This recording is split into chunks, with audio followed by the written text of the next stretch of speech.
Hi, everybody. We're here with English Digest, and I'm Leah. I'm Mike. And we are also here with our psychology section for this month and we are behind the wheel of fury. So it sounds like we're going to be talking about something related to driving and something about fury, which is absolute and total extreme anger. So anger and driving, not so good together. Absolutely not. Yeah, and this also applies to behind the handlebars of fury. A lot of people in Taiwan might not be behind the wheel, driving a car, but we don't actually use the expression I'm behind the handlebars. But handlebars, of course, on a scooter, a bicycle, a motorcycle are what you use to control that type of vehicle, like a wheel with a car.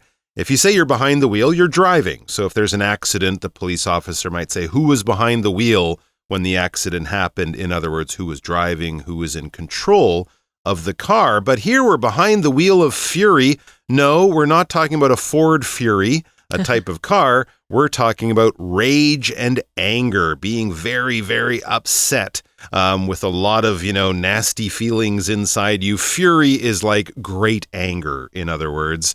If you found out that someone had stolen your car, you might be filled with fury. How could they do that? Or something like that. And if you're driving and you're feeling really angry at the same time, not because of something big, but just because of other drivers annoying you or getting in your way, that's what we're talking about, and that can lead to accidents. So let's get into our article and find out all about being behind the wheel of fury, or dealing with road rage, as it's normally called. And then we'll come back to talk about it. Let's listen to the whole thing one time right now. Imagine you're on the school bus heading home. The bus driver, usually calm, is steering through busy streets. Suddenly, a car cuts in front, causing the driver to slam on the brakes. Instantly, his mood shifts. He grips the wheel tightly. His face flushes red, and angry mutters fill the air. This common scenario is just one example of how road rage can creep into our daily lives. But what exactly is road rage? And why do people lose their temper so dramatically while driving? Road rage refers to aggressive or angry behavior exhibited by drivers. Examples include speeding, tailgating, running red lights, and sudden braking. While it's difficult to measure exactly how much road rage contributes to accidents, we know that speeding and other risky behaviors, often linked to road rage, are major factors in many traffic incidents. In fact, speeding alone is involved in about 1/3 of all accidents. There are several reasons why people experience road rage, and one of the main causes is stress. The sheer number of variables at play while driving, traffic jams, time pressures, and hostile stimuli like honking creates a high-stress environment that can push even the calmest individuals to their limits. Another important factor is personality. However, it's not just about having a naturally short temper. Recent research from Israel suggests that our coping mechanisms can also influence our driving behavior. Individuals who tend to respond emotionally to stress are more likely to experience road rage, while those who approach problems with a solution-oriented mindset are less prone to angry outbursts on the road. I love the way this story starts out because we're describing the situation, right? It's a scenario for us. Yeah, you're not just like, you're just not going home from school, but no, there's something going on, and we're painting the picture, right? Mm-hmm. So imagine, as soon as you start to imagine, you're up in your brain, you're thinking about things, and then our text tells you what you should imagine. So imagine you're on the school bus heading home. Okay, I'm on my school bus, I'm heading home. And something happens. What happens? Well, the bus driver, who's usually a pretty chill guy, he's usually pretty calm. He's steering through the busy street. So he's going a little bit to the left, going a little bit to the right. He's steering the steering wheel of the bus, right? And that's just when he's turning it a bit to the left and the right. But something happens. What happens? Well, suddenly a car cuts in front, causing the driver to slam on the brakes. I love these strong words like fury that we started out with and slam. You almost want to say them with exclamation points behind them because they're fun. And they also sound like words you would say if you were watching a wrestling match as well. So a car cuts in front of the bus. And just as a side note, guys, if you're ever in a car and you're driving down the road, don't cut in front of a bus because a bus has a very slow stop time. And that means you're probably going to get that bus to rear end you. It's going to run up into the back of your car and it's going to cause an accident, or you will have caused an accident. When you cut in front, you switch from one lane to another very quickly and you're cutting in front of this bus. And well, the driver of the bus has to do something. He has to slam on the brakes, which means you're not just braking. You're not just going, okay, time to brake. Brake.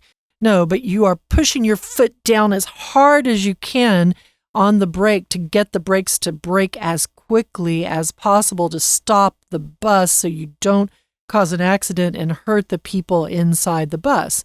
If you're playing basketball, you might do a slam dunk, which is when you jump up high and you slam the ball into the basket.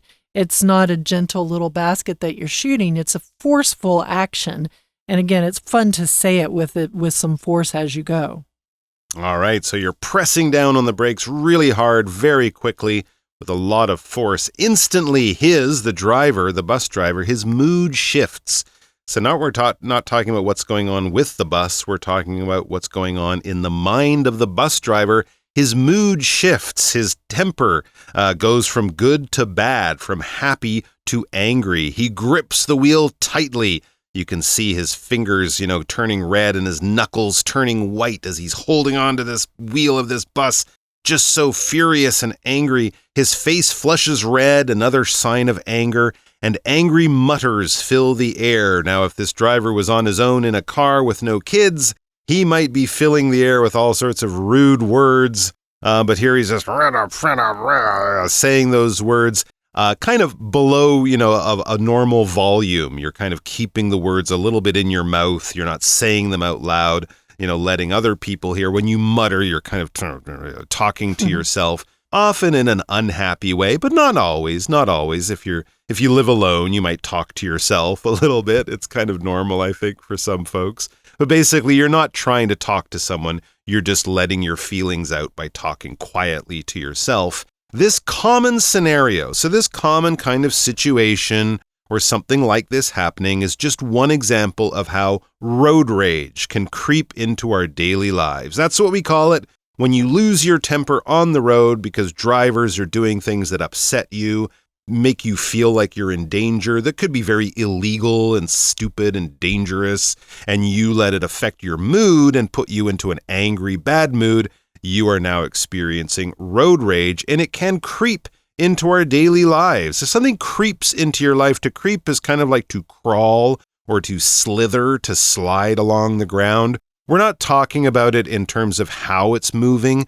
We're talking about how slowly it kind of goes into your life. So most animals that creep are not fast, right? We don't think of snakes and spiders as being particularly fast because they're going along the ground with little steps. And in the same way, things can kind of enter your life in little steps. You can, a bad habit can creep into your life, staying up too late, eating too much junk food when you're unhappy, spending too much time on social media and finding it affects your mood, and it doesn't happen all at once. It happens slowly over time and kind of gets worse as you don't pay attention to it or don't fix it over time. So bad habits can often creep into our lives.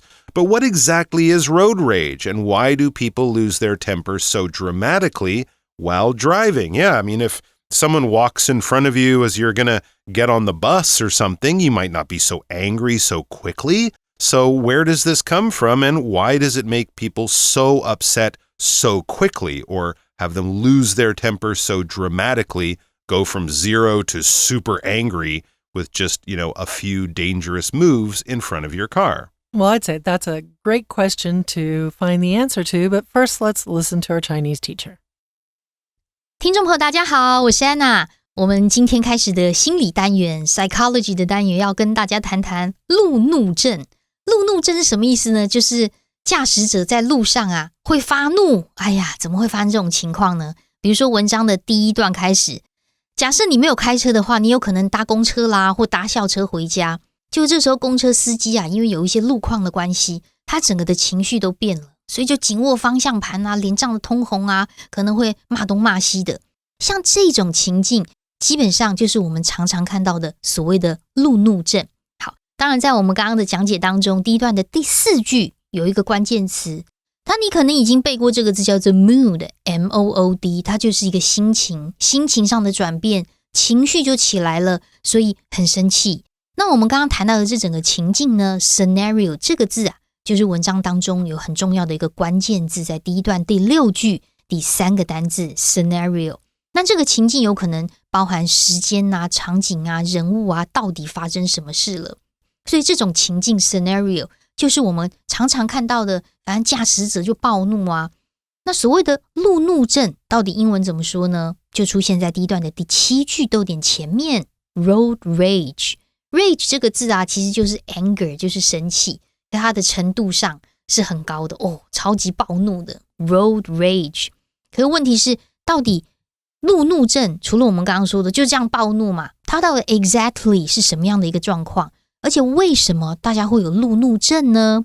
其实这一段呢比较特别，因为我们常说啊，英文的主题句好像要放在句首的第1句或者是第2句哦，有时候主题句会放在后面。为什么会放在后面呢？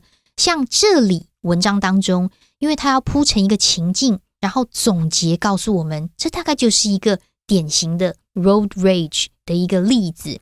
那再加上因为段落之间也会需要连结，所以如果我们在类似这种文章第一段的最后面点出主题句的话，例如我们看到的 why、what 这些关键字，就可以引出接下来2、3、4段的内容。所以第一段在这里的主题句出现的是在最后一句哦。All right, we're going to take a quick break and then we'll be right back.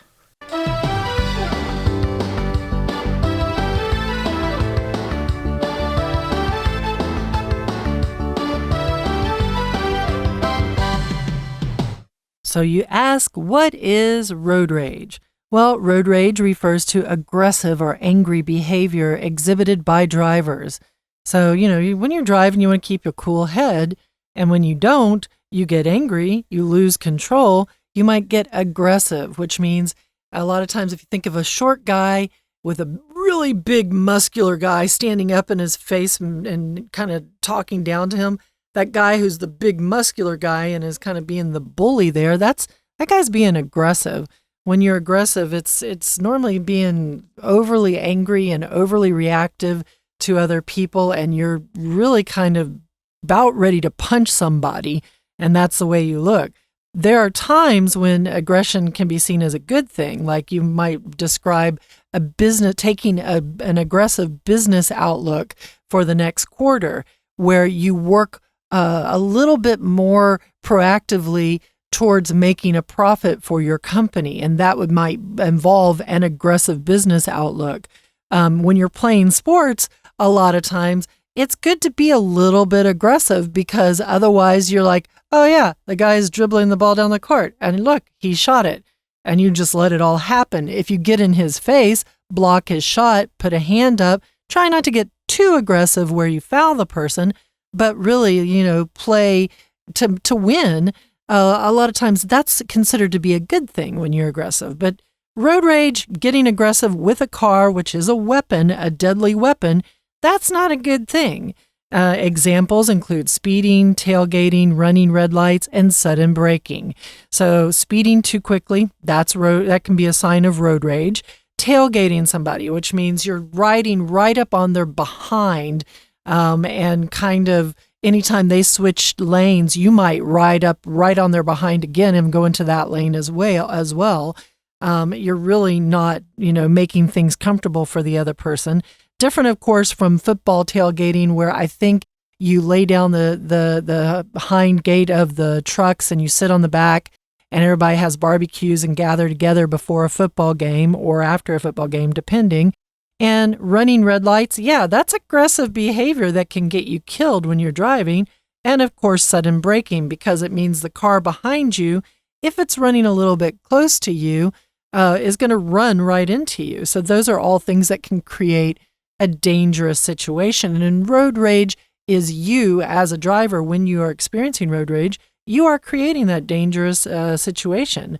And while it's difficult to measure exactly how much road rage contributes to accidents, we know that speeding and other risky behaviors, often linked to road rage, are major factors in many traffic incidents. So the reason to avoid getting angry, losing your cool, blowing your top when you are behind the steering wheel is that you want to prevent traffic incidents or, create a risky behavior that will possibly cause a traffic incident. You want to avoid that.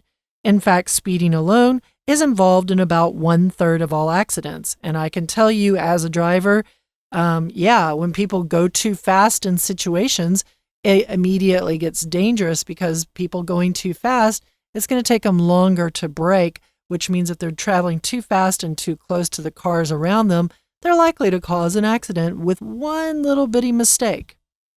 They absolutely are. Now let's get into the whys of road rage. It says there are several reasons why people experience road rage, and one of the main causes is stress. Yes, I think we've all experienced periods of stress when things in our life are difficult, when things aren't going well, when it seems trouble after trouble is all we have, and it causes us to have a great change in our mood, in our temperament, in our behavior.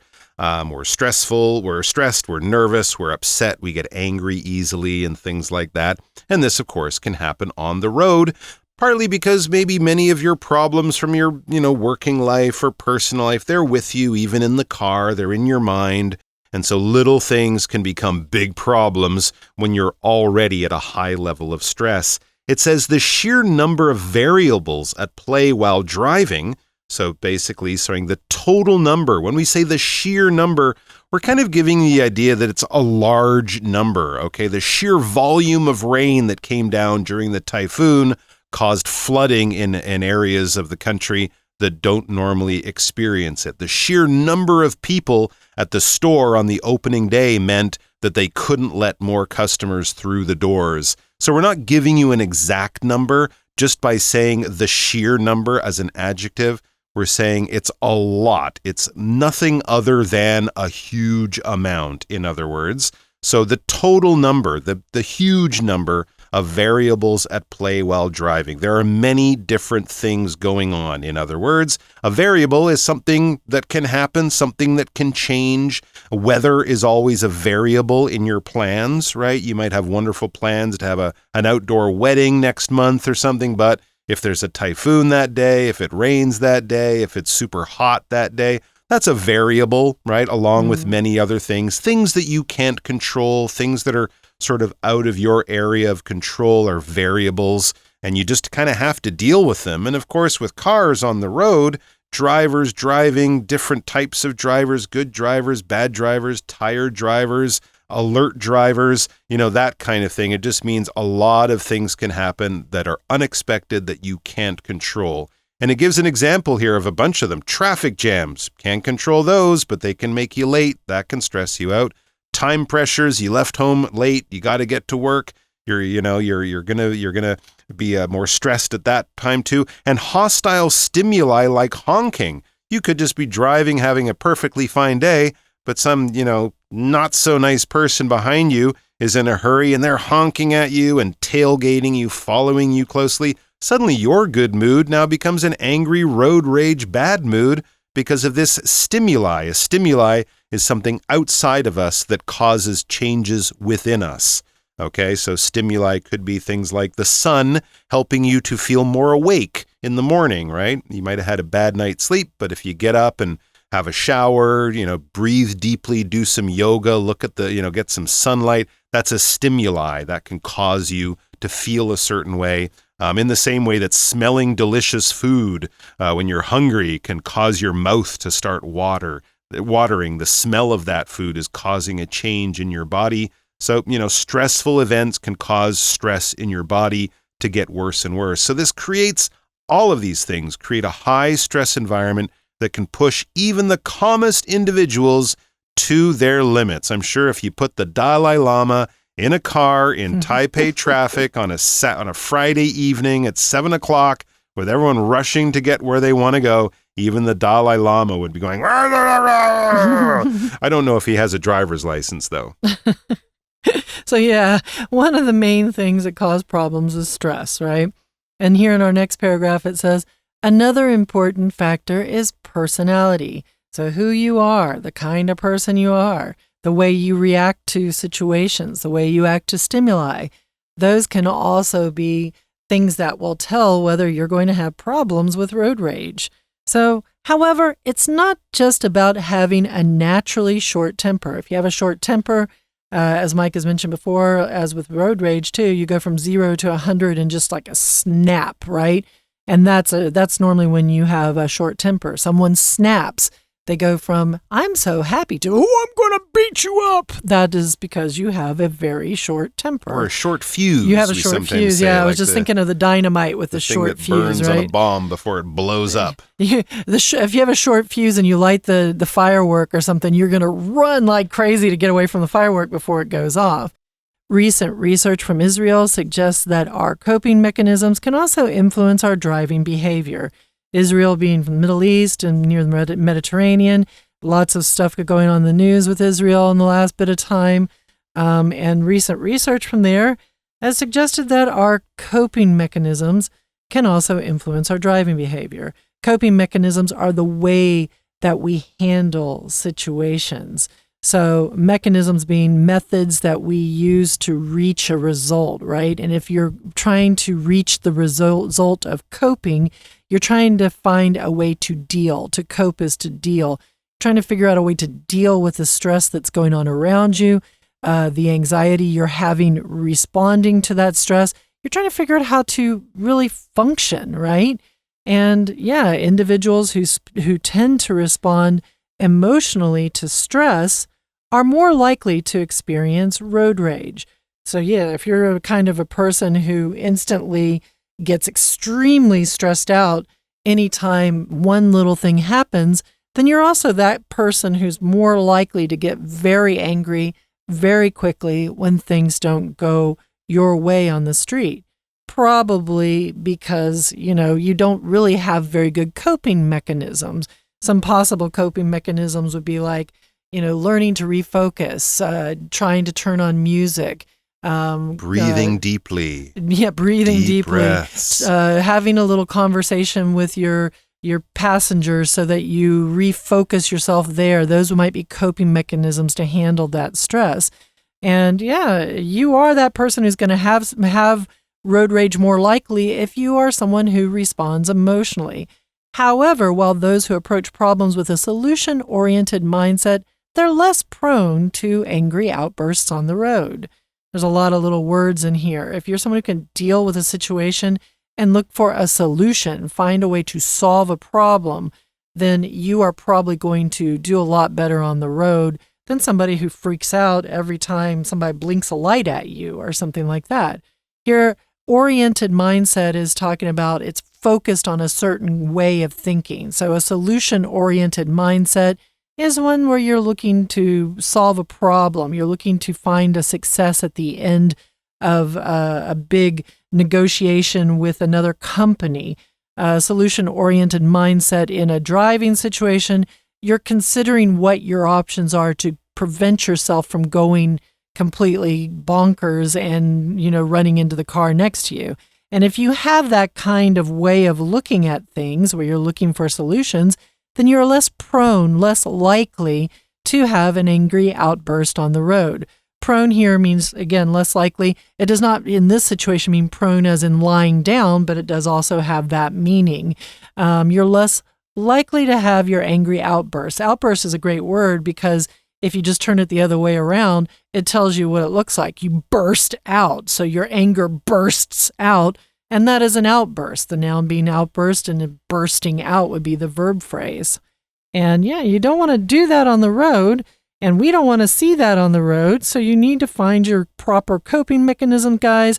You need to find a way to de-stress. You need to get out there safely, and you need to try and use your solution-oriented mindset to get yourself home in one piece and not hurt anybody around you. We're not done with this topic. We'll be back again tomorrow, but why don't we stop for just a moment and listen to our Chinese teacher? 所以路怒症到底是什么呢？我们第二段就顺着第一段的主题句开始，先解释一下 What exactly is road rage 是什么呢？原来啊 road rage refers to 指的就是 aggressive or angry behavior。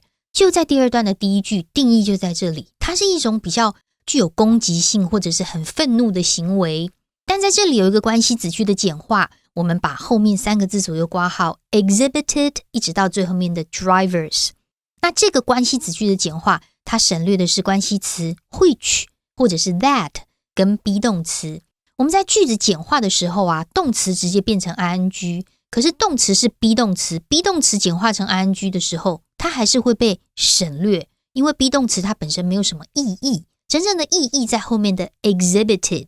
就是被展现出来，展现的这个意思语义。所以当我们句子简化的时候，动词直接变成 ing， 有时候剩下 ing， 有时候剩下 pp。剩下 pp 的时候，其实不是它真的剩下 pp， 而是 be 动词 ing 被省略掉了。好，那既然我们知道路怒症是什么，就当然我们常看到就是超速啊，紧跟着前车很生气啦，闯红灯啊，突然刹车等等。当然到底路怒症对事故的影响程度是怎么样，我们没有办法完全很精确的衡量，但是我们都知道有时候交通事故就是因为有人暴怒了。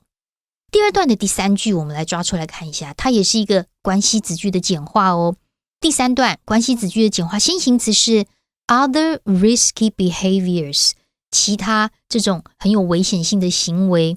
often 一直到 rage 可以左右括号，一样我们省略的是 which 或者是 that 跟be 动词，那些行为 be linked to 和路怒症有关。好，那最后面我们在第2段最后这句话第4句看到一个分词这个分数的用法。因为像超速这种原因啊，超速大概就是所有的意外当中有1/3就是因为超速的关系。那这个1/3我们看到的是 1/3。第2段第4句最后一句的地方，英文当中的分数啊，分子都会用基数 1, 2, 3, 4, 5， 分母就会用序数，序数嘛，排成顺序 first, second, third 点点。那我们看到的1/3就叫做 1/3。可是要记住哦，如果分子大于1，从2开始以上往上加的时候，分母要再加上 s。也就是说，如果你今天要讲2/5，你就要说 2/5。好，这是简单复习一下分数的说法。接下来到了3、4段就讲到 why， 为什么会有 road rage。好，第3段点出一个很重要的原因，就是压力。那这个压力呢，有可能是因为交通堵塞啦、时间压力啦、喇叭声啦。在同样这一段当中的第2句 traffic jams, time pressure, honking 这些会让人家觉得好像要爆发了。第3段的最后一句我们来看一下，逼到极限了 push someone to there 或者是 push someone to one's limits， 逼到极限之后当然脾气整个就爆发。那这是第一个原因 stress 压力。第4段出现很重要，另外一个 factor 原因 reason factor 就是 personality， 同样也出现在段首第1句的地方。那这个个性是什么意思呢？不是说天生脾气暴躁哦，因为啊，以色列最近有研究发表，我们对于一些事情的应对机制，好，这个关键也要抓出来。在第4段第3句这边的 coping mechanism 就是所谓应对一些突发事件或者是这个环境的一些情况，我们的应变，我们是会发怒呢，还是我们会去忍耐，还是我们会做什么样的诠释？这个是应对的机制 coping mechanism 就会影响到我们的驾驶行为。所以如果今天有压力，是倾向有情绪反应的人，当然比较容易会生气啦。如果是倾向去思维去思考的方式，就比较不容易发怒了。那么我们明天还会再针对 road rage 路怒症做一些更多的说明解释。我是安娜，我们明天见。So again, we'll be back tomorrow behind the wheel of fury, where we will be continuing to look at what causes this fury when you are dealing with problems on the road And yeah, hopefully it's something that you can get a better understanding of so you can avoid it in the future. For English Digest, I'm Leah. And I'm Mike. Take care. Bye-bye.